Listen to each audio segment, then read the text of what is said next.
Well, but let's go beyond that, Peter, and talk about what an Obama agenda for the rest of the second term looks like in light of what we've just been through. The fact there is no workable congressional coalition in the center of any kind, at least not yet, and a sense that the budget problems are still big, but a list of items starting with immigration that the White House would still like to get around to. What's the realistic hope here? What you remember is in February the President gave a State of the Union speech and he spooled out a very ambitious agenda. He talked about, and we saw gun control come up, we saw immigration reform, a sweeping climate change, a sweeping infrastructure project, tens of billions of dollars.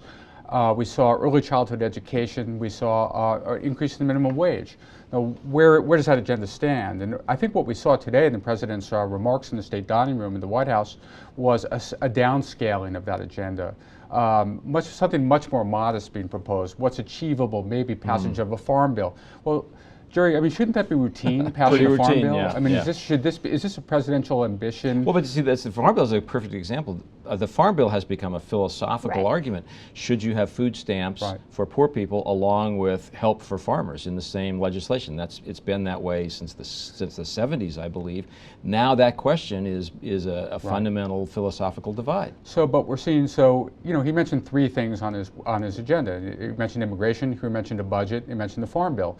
What we didn't hear on that list was raising the minimum wage. We didn't hear $50 billion infrastructure plan. We didn't hear early childhood education. And you wonder if the White House is quietly walking that back and walking away from that. And so I think for those of us or those who listened to that State of the Union speech and thought we were going to see a very ambitious, progressive, liberal agenda being pushed by the President, now have to think that he's been, I think, shaken by the experience in this government shutdown and is now trimming his sails in that sense. Or at least being realistic. I mean, where are the votes for what?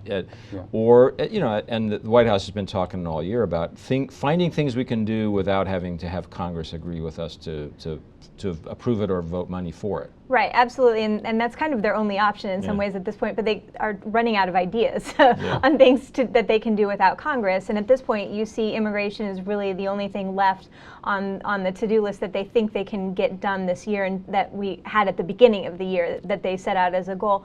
But the House has had the immigration bill for 3.5 months now, that they don't seem inclined to act on it and seem probably even less so after this budget fight. And you saw just hours after the budget fight being resolved, the White House is already tempering expectations on the budget discussion, saying, well, we don't want to set expectations, don't expect a grand bargain. And so, I mean, they're already kind of lowering the bar there, saying anything we get is progress. And as you said, those lower expectations are matched entirely with expectations up in Congress, right? Right. I mean, one thing that struck me, though, is as dysfunctional as Washington has seemed, the ability of Harry Reid and Mitch McConnell to bail Washington out at the last minute with the fiscal cliff and with this is kind of amazing. I mean, imagine what would have happened if they really hated each other as much as people said. Where was Joe Biden, Damien? Where was Joe? Why was he on the sidelines? But we didn't see him. And the fact that you'd mentioned Reid and McConnell and leave out Biden suggests there was something very different about these negotiations. True. I think it was that the people in Congress said, we'll take care of this ourselves. That's right. Yeah, that's what happened.